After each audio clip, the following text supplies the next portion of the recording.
Whew. What's up, guys? Whew, not too much. Draymond, how do you feel about where you guys are just after the preseason heading into this season I opener? think we're complete dog. No, I'm just. I feel pretty good where we are, you know. Obviously, J.K. practiced today, Jimmy practiced today. So just have guys healthy going into it is important. I think we kind of have seen some lineups that we know can work and really mix well together. And we see where we need to improve, which is important. So I think, we feel good about where we are. But feeling good about where we are is a part of feeling good about where we are is knowing where we can get, and so we're in a pretty good spot, but I think we're all excited about the amount of growth we know this team can and will have. Steve said that Moses is going to be out for the regular season opener. Basically said that the starters is still kind of TBD for him, but it's that fifth spot that he's still kind of looking at. It seems like that could change things for you, whether it's starting at the 4, the 5. How much does that fifth spot matter for you at this point as someone who's done the 4 and the 5 so many different times throughout his career? If I got to play the 5, I'm asked for a trade. No, I think, like you said, I've teetered with it my whole career. Sometimes at the 5, sometimes at the 4. I think you all know me. Whatever helps this team, whatever puts us in the best position to win, that's what I'm going to do. I train to prepare myself for whatever's to come. Playing the 5 isn't always about the size. It's about the size of the heart, and I think my heart is as big, if not big, as anyone's in this league. So I always trust in that. I think my brain helps get me by quite a bit. I can outthink some guys, So I just use the tools that I have. But I'm not putting no huge emphasis on whether I'm playing a 4 or the 5. I think that, I think in life we all have ideally what we would like. And, I have ideally what I think it would look like, but I also know that I play a team sport.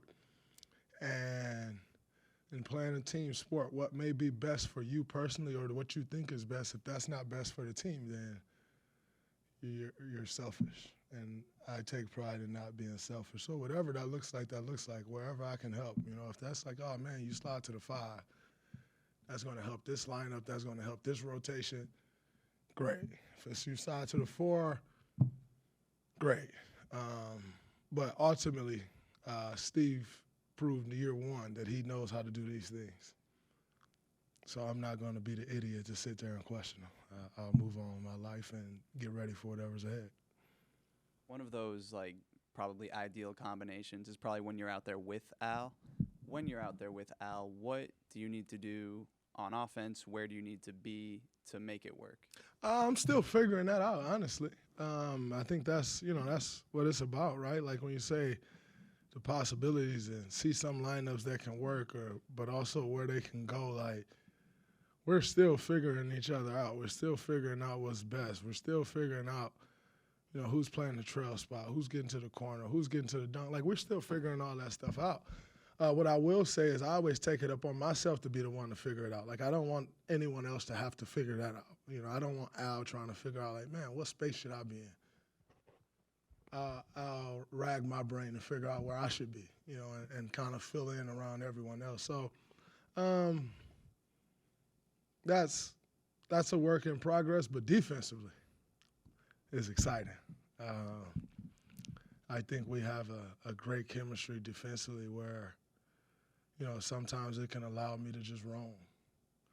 And I can be really, really, really dangerous when I'm just roaming around, So he cover up a lot of mistakes. And then also me adjusting my mindset and knowing, I don't have to cover up every mistake, right? Because all of a sudden, if you're me and you're trying to cover up every mistake and Al's there to cover up the mistake, now you got 2 people in one spot, and that's going to put our defense at a disadvantage, And so selfishly and unselfishly, I have to figure that out. And knowing, all right, you don't have to cover up everything because Al's going to cover that too, and kind of fill in where I need to fill in there. So it's a lot of figuring out, but it's fun. I enjoy it. It's like a chess match. You know, you putting the piece there. Move my pawn, get my bishop out like that. It's kind of a lot like that, you know. So I enjoy it, but like I said, what's exciting about it is I know once we figure it out, it's dangerous. And while we're figuring it out, we're still pretty good. So it works. You said you're still figuring it out, but how much progress do you feel like you've made since just the beginning of training camp in terms of learning how to play with them or getting to play with them? Do you feel like you're close to figuring it out, or? Well, I think, I like to think of myself as a pretty smart basketball player. Al's smart as hell, so, you'll hear from time to time guys say, man, that guy is easy to play with. Al's an easy basketball player to play with, and so it's not like it's like rocket science figuring it out, It's more about comfortability, like where are you more comfortable? Are you more comfortable on the right side or left side? Are you more comfortable above the break in the corner? It's figuring nuances out. It's not necessarily figuring out the overarching theme of what we're doing. You're kind of figuring out the little nuances, which, if I'm honest, is not something that Steve can really figure out because that's y'all figuring out on the court, and it's like a chemistry that you're figuring out. So I think we've made a lot of progress since the start of training camp. But like I said, it takes time to get to know a teammate and figure out their nuances, figure out where they like the ball, Is it a bounce pass? Is it throw it up in the air, right? For certain teammates, And so it's just figuring out little stuff like that. And that stuff, like I said, it just takes a little time. We haven't had enough time to quite figure it out, but we're figuring it out, and it won't take long. Draymond, I don't know whether you saw it or not, but like a week ago, Paz came out and was like, I want to earn the trust of everybody so that Steph and Draymond can go to Joe and Mike and say, hey, we can leave it with him down the line. Do you like when a young player speaks openly like that and has that type of outward confidence to feel that way about what you guys have built? I think you worry a little more when someone struggles with confidence. It's very hard to give someone confidence. I think with BP, one, you appreciate the respect. You go through so many years of building this thing up. You always just hope that the young guys that come in just respect you.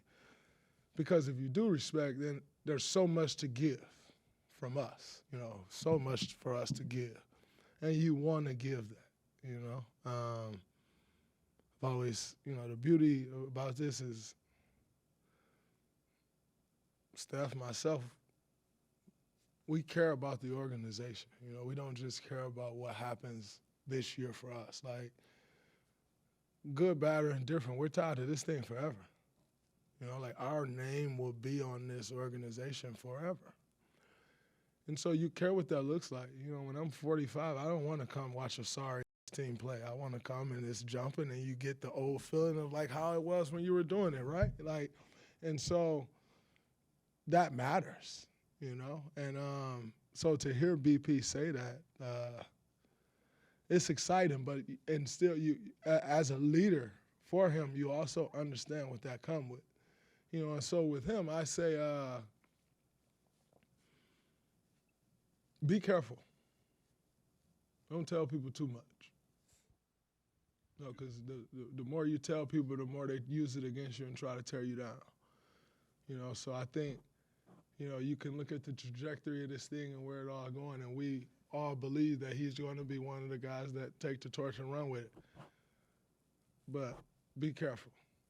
Don't give people too much, because the moment you have a bad game, something that our young guys haven't had to deal with because we're here is like when things go wrong, they don't get crushed. We get crushed, right? But we've gotten crushed for years, so it's fine. When you first start going through that, that's a different thing that you have to deal with. And I think one of the benefits of being a young guy here is you haven't really had to experience that.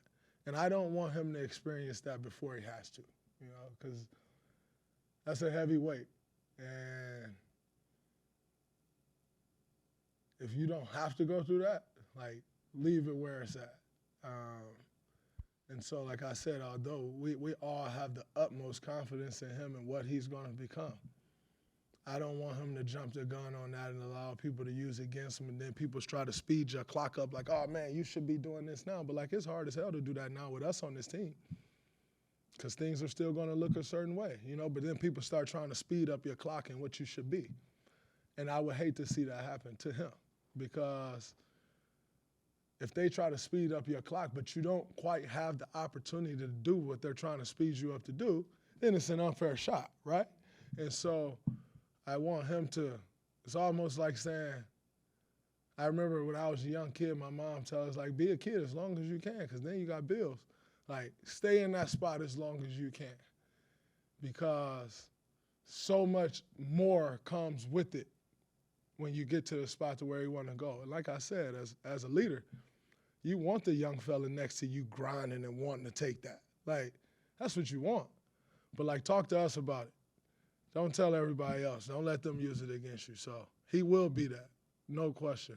But it ain't his time to be that yet. So I'm not going to let everybody try to force that on him right now. He don't even have the opportunity to be that yet. So he will continue to grow. And he continue to grow, he going to walk right into it.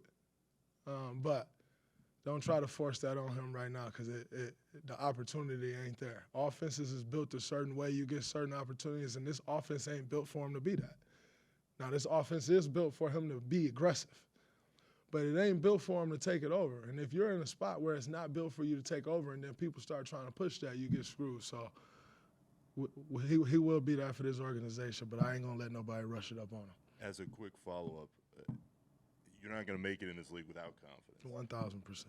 But if you are a young player, especially in your role as somebody that everybody looks up to, how do you rein in a young player who has a ton of confidence but to everything you said needs to just kind of put it into one slot maybe more instead of just letting it overflow?